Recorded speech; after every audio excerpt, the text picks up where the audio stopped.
व्यक्ति की मृत्यु हो गई। तो जब मृत्यु हो गई तो ले जाने लगे।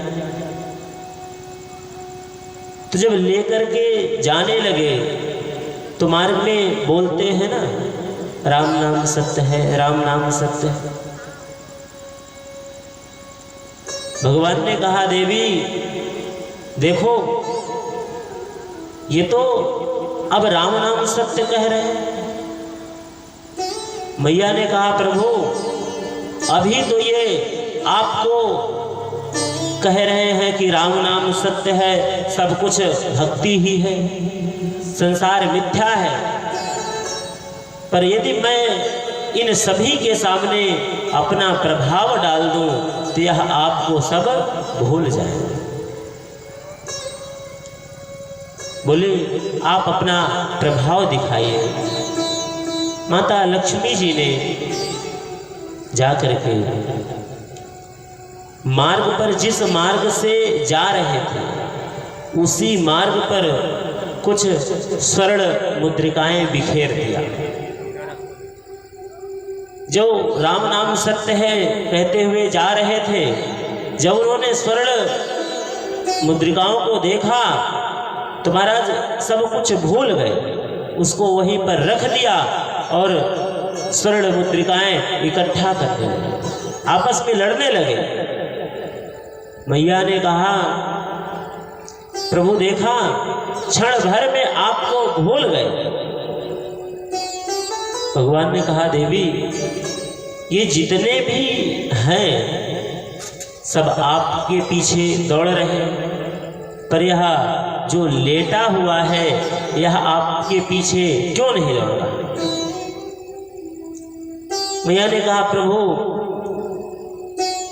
आप ही सत्य हैं, आप ही चित हैं, जो सभी मनुष्यों के अंदर चेतना स्वरूप से विराजमान है। और जब तक आप जो चाहते हैं मनुष्य उसी प्रकार से संसार में भागता रहता है। तो यह भगवान का चित स्वरूप, भगवान का तीसरा स्वरूप आनंद। आनंद वह है जो उत्तरोत्तर बढ़ता रहे। ऐसा आनंद नहीं कि हम लोग आनंद क्या देखते हैं, हमारे पास धन हो जाए, वाहन आदि हो जाए, पुत्र हो जाए, हम इन सब वस्तुओं में, सांसारिक वस्तुओं में आनंद को खोजते हैं। पर शाश्वत आनंद इन सांसारिक वस्तुओं पर नहीं है। कुछ क्षण के लिए तो सुख मिल सकता है पर आनंद नहीं मिल सकता। यदि आनंद मिलता है तो केवल हमारे प्रभु जी के चरणों में, केवल बाल कृष्ण जी की सेवा से। इसलिए भगवान का प्रथम स्वरूप सत, दूसरा स्वरूप चित, तीसरा स्वरूप आनंद। तो केवल भगवान के चरणों में ही आनंद प्राप्त हो सकता है। बोले, विश्वोत्पत्त्यादि हेतवे, या भगवान के तो स्वरूप हुए, पर भगवान इस संसार में कार्य क्या करते हैं? बोले, भगवान ही इस विश्व की उत्पत्ति करते हैं, इस संसार को प्रकट करते हैं, और इस संसार का भगवान ही पालन करते हैं, अर्थात चलाते हैं। और जब समय आता है तो भगवान ही इसका संहार करते हैं। तापत्रय विनाशाय, बोले, जो भगवान के चरणों में चला जाता है उसके सभी प्रकार के ताप नष्ट हो जाते हैं। तो ताप क्या है? गोस्वामी तुलसीदास जी कहते हैं, दैहिक दैविक भौतिक तापा राम राज काहू नहीं व्यापा। जो दैहिक तप है, दैविक तप है, भौतिक तप है, जो 3 प्रकार के तप कहे गए, यदि वह भगवान की सेवा करता है तो उसे कभी भी यह ताप नहीं सताते। ऐसे सभी तीनों ताप को नष्ट करने वाले भगवान श्री बाल कृष्ण के चरणों में बारंबार हम सब प्रणाम करते हैं। यम प्रव्रजन्तमनुपेतमपेत कृत्यं द्वैपायनो विरह कातरया जुहाव पुत्रेति तन्मयतया तरवोभिनेदुस् तं सर्वभूत हृदय मुनिमानतोऽस्मि।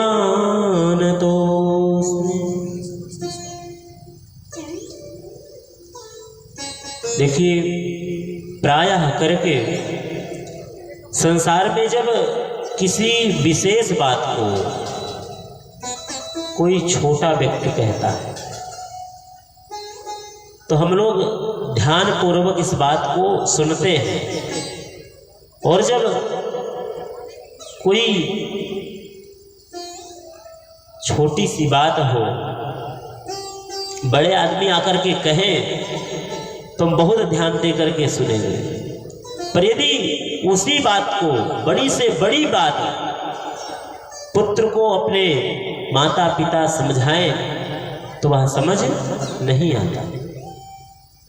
यम प्रव्रजन्तमनुपेत, यहाँ पर श्री सुखदेव जी के विषय में बताया गया कि ऐसे श्री सुखदेव जी जो जन्म लेते ही बिना किसी जात कर्म आदि कराए बिना ही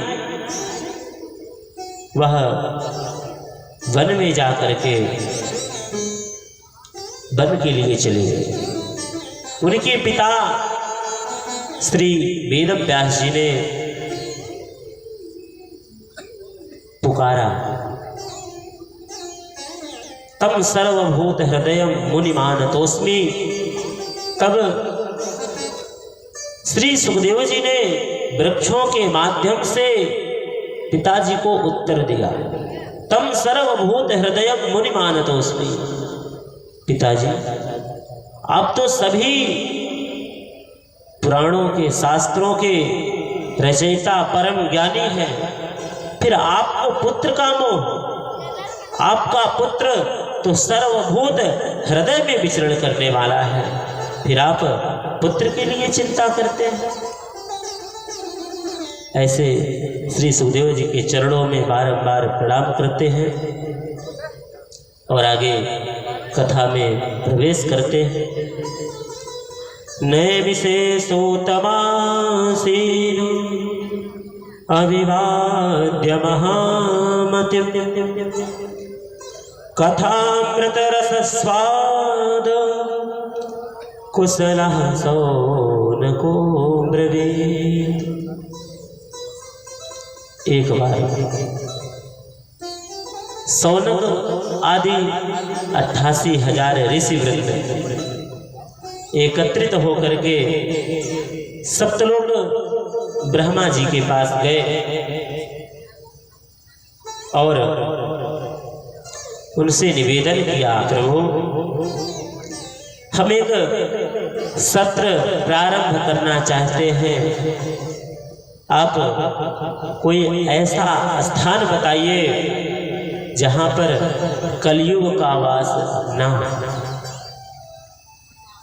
तब ब्रह्मा जी ने अपना चक्र छोड़ा, तो वह चक्र जिस अरण्य में प्रवेश किया, अरण्य यानी वन, जिन वन में प्रवेश किया उस वन का नाम नैमिषारण्य है। उसे चक्रतीर्थ भी कहते हैं। तो वैसे नैमिषारण्य की पावन भूमि पर श्री सूत जी महाराज व्यास आसन पर विराजमान है और 88,000 ऋषि श्रोता के रूप में विराजमान है। उन सब श्रोताओं का प्रतिनिधित्व करते हुए श्री महामती सौनक जी ने सूत जी से प्रश्न कर अज्ञानध्वांत विध्वंस कोटि सूर्य समप्रभ सोताख्याहि कथा सार मम कर्ण रसायन। सनत जी महाराज कहते हैं, गुरुवर आपका जो ज्ञान है, आपका जो ज्ञान है वह करोड़ों करोड़ों सूर्यों के समान है। देखिए, जब एक सूर्य देव उदित होते हैं तो उनकी इतनी गर्मी होती है कि हम लोग बाहर नहीं निकलते, उनके ताप को सहन नहीं कर सकते। फिर जब करोड़ों सूर्य होंगे तो उनकी ताप को कैसे सहन कर सकेंगे। तो श्री सौनक जी सूत जी से प्रश्न करते हैं कि करोड़ों कहने की आवश्यकता यह है, करोड़ों इसलिए कहा कि आपका जो ज्ञान है वह करोड़ों सूर्यों के समान तेज प्रदान करने वाला है, इस संसार से मुक्त करने वाला है।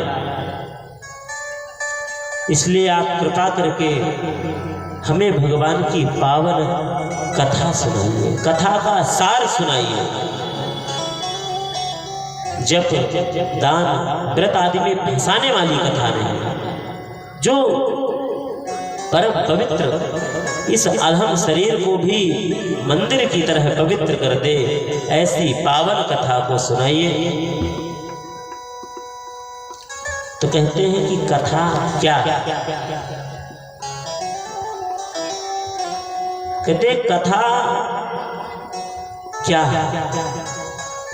शिवजी माता उमा जी से कहते हैं, उमा कहूँ मैं अनुभव अपना, सत हरि भजन जगत सब सपना।